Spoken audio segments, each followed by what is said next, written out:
Bonjour, tu es à l'écoute d'un nouvel épisode d'Installe-toi, le podcast qui t'aide à te détendre, à lâcher prise et à te découvrir. Je m'appelle Héloïse, je suis coach, tarologue et praticienne en hypnose. Dans ma valise d'outils, on y trouve de quoi t'autoriser à ralentir pour te découvrir. Si ce podcast te plaît, n'hésite pas à laisser un commentaire, un like ou à partager pour nous encourager à continuer. Bonjour. Pour ce nouvel épisode, j'avais envie de creuser avec toi la position du sauveur. Si tu ne connais pas encore, il existe le triangle de Karpman qui parle en fait de 3 positions que l'on va vivre au gré des journées, des situations ou des contextes. Et les 3 positions sont la position de victime, la position de bourreau et la position de sauveur. Aujourd'hui, on va venir développer ensemble la dernière. Alors si tu ne me connais pas encore, de par mon histoire ou ma formation professionnelle, j'ai longtemps eu cette position de sauveur. C'est-à-dire que j'avais vraiment cette envie, ce besoin d'aider les autres, parfois même alors qu'ils ne me l'avaient pas demandé, parfois même alors que ce n'était pas leur propre volonté. On a été aussi souvent dans notre éducation incités à aider les autres, à faire preuve d'empathie, à être à l'écoute. Mais être à l'écoute de l'autre ne veut pas forcément dire chercher à le sauver. Et c'est ce qu'on va voir ensemble.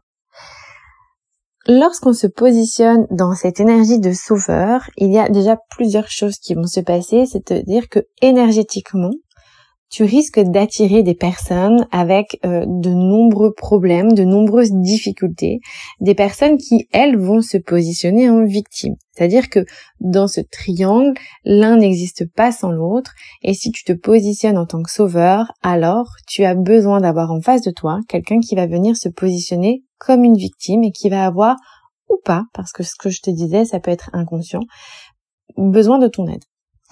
Cette balance énergétique va faire que tu risques à terme de t'oublier totalement pour aller sauver les gens qui t'entourent et ça va créer une espèce de dépendance à l'aide. Dépendance qui peut toutefois être à double tranchant. C'est-à-dire que la personne qui va sauver et qui va sauver régulièrement peut ressentir ce besoin d'aider l'autre, mais à travers ce besoin d'aider, c'est aussi un besoin d'être aimé, d'être reconnu soi-même, de s'aider soi-même.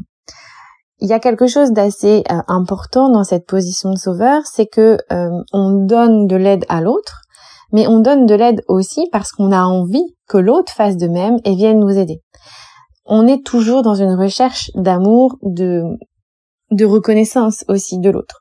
Alors ça peut venir de pas mal de choses, ça peut venir de situations qui ont été un petit peu anxiogènes émotionnellement lorsqu'on s'est construit, ça peut venir de notre enfance, de notre éducation, où on a vraiment cette croyance que c'est l'autre qui doit venir à notre secours. De toute façon, quand on lit les différents contes qui ont bercé notre enfance, on s'aperçoit que on va avoir cette croyance que c'est forcément quelqu'un d'autre qui va venir nous sauver. Donc, puisque c'est quelqu'un d'autre qui doit venir nous sauver, si nous, on sauve les autres, alors forcément, il va bien y avoir une arme charitable qui va venir nous aider. Donc, c'est pour ça que ce sauveur va venir se mettre dans cette position-là où, finalement, il y a aussi, pour lui-même, ce besoin d'être reconnu. Là où ça va venir poser problème, c'est que, finalement, on se met dans une relation de condition à l'amour. Tu dois m'aimer, tu dois m'aider parce que moi, je t'ai sauvé. Et comme je le disais au début, d'un point de vue énergétique, si on se positionne régulièrement en sauveur, alors on va se retrouver à aider grand nombre de personnes et il va y avoir une certaine dette, même une dette énergétique. C'est-à-dire que moi je t'ai aidé plusieurs fois, pourquoi lorsque j'ai besoin de toi, tu n'aides pas? Et là, la personne qui se met dans cette position de sauveur va se retrouver un petit peu dans une position de victime. C'est pour ça que je disais qu'au début, on passe d'une situation à l'autre. C'est un petit peu avec tout ce que j'ai fait pour toi, avec tout ce que j'ai fait pour eux. Pourquoi, moi, lorsque j'ai besoin d'aide, personne ne vient m'aider? Alors, il y a absolument rien de conscient, en tout cas rien de malveillant là-dedans. Et je le disais, on passe vraiment tous d'une situation à une autre et c'est presque normal. Ce qui est important, c'est d'aller vraiment prendre conscience de ce mécanisme, de ce phénomène pour savoir quel rôle on veut jouer. Il y a aussi, dans cette relation de sauveur, quelque chose qui va être voué à l'échec.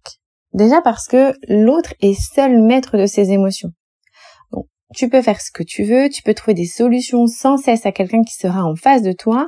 S'il a décidé d'être dans une situation qui le met en position de victime, rien ne va pouvoir l'aider si lui ne décide pas de s'aider lui-même.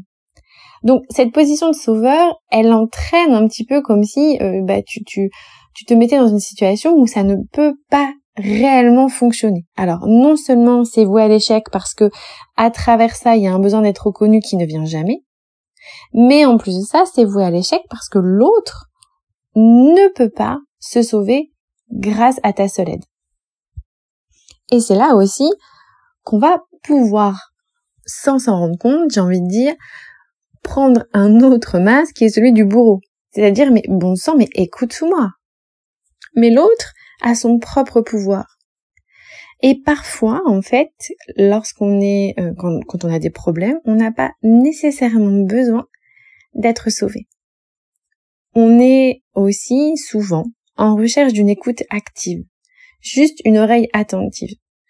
Donc, la personne qui va avoir tendance à se mettre dans cette position de sauveur, elle peut chercher à toujours trouver des solutions, à toujours trouver une aide pour la personne qu'elle a en face d'elle. Mais cette personne-là, elle n'a pas nécessairement demandé notre aide. Elle peut juste demander à se plaindre, tout simplement.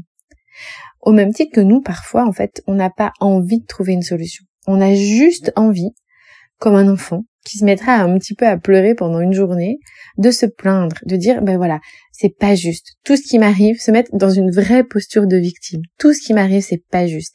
J'ai pas mérité ça.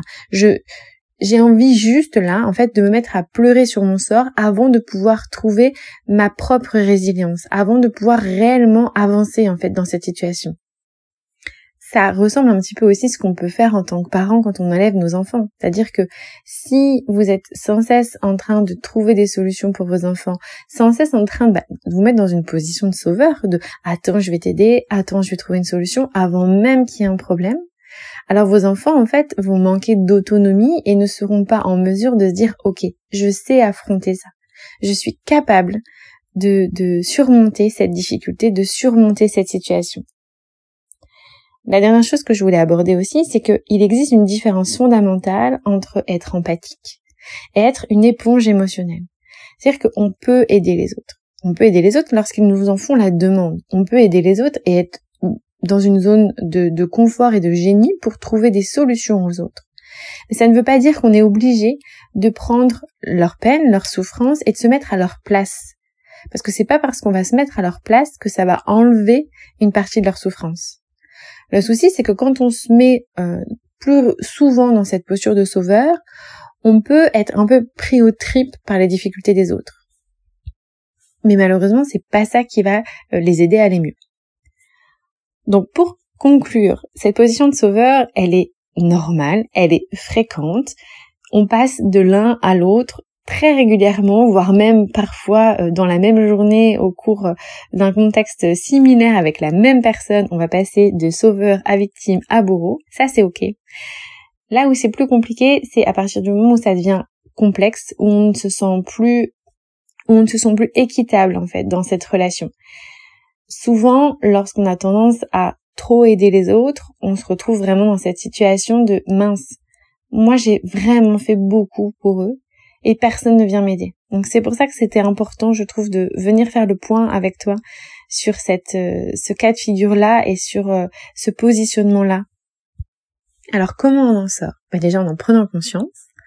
En prenant conscience aussi, comme je te le disais, qu'il n'y a rien d'anormal là-dedans.